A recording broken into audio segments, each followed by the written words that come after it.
Alright guys, gonna make a little update video for 3D Safer Barrier and how we're doing the process so far and where we've run into a snag. So I'm looking at Phoenix converted through 3D SimEd 3 into 3ds Max, obviously. Again, this is Phoenix. It's just the track surface with no objects. So the first thing I need to do is create a path for the 3D blocks. And what I would do to get to this point is convert the PTF into editable poly. I would go around the corners, obviously I'll show you here on the straightaway, but I'm just selecting the edge between where the concrete wall and the racing surface meet, holding control, and I would go around the outside corner, selecting those edges. After I've got the edges selected, obviously in the corner, not on the straightaway, but after I've got the one selected that I want to use, I would go over here to create shape from selection, and you can name it whatever you want, and then you can see a new shape pops up there.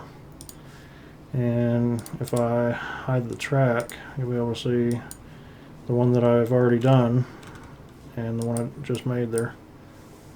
So I'll just go ahead and delete it because obviously we're not going to use that. You can also see here, if I switch to the left hand view, right here in the center at 000, I've got a foam block. And let's see if it'll let me. Yeah.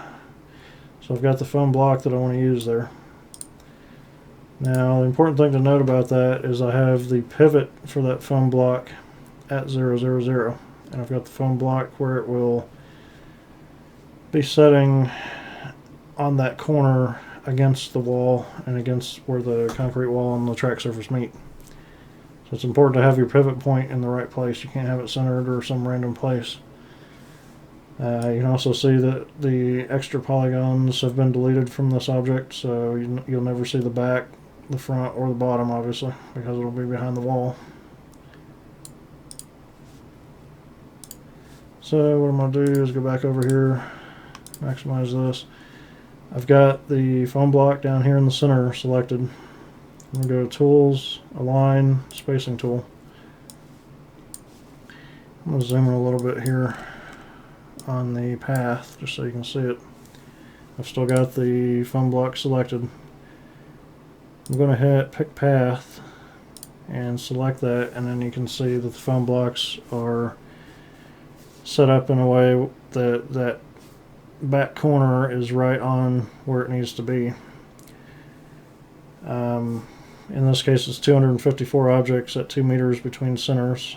You can play around with all these different settings and see what works for you. I'll go ahead and apply this just so I can show you what the issue is. And of course you can see that each one of those foam blocks is now a copy of the original. And if I select one of them, I can rotate around and you can see that indeed that back corner is right on the path. And also if I unhide the track, you can see the corner is set correctly, but obviously the rotation is not set on each one of these. That would be the first issue. So if anybody knows how to automatically get these aligned with another set of polygons, that would be helpful, obviously. I'm noticing doing it in this manner that it's fairly easy to go back through and adjust each one of those.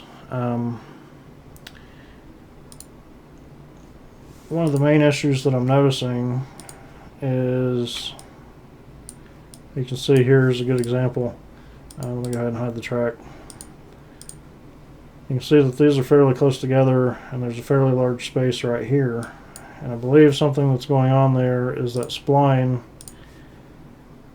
everywhere that there's a vertex or vertex on that spline, there's a larger space than there would be if there's no vertex on the spline. So you can see over here, there's another larger space.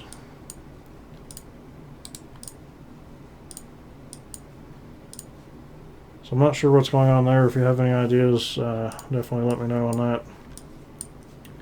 But that's the two issues that I'm having right now.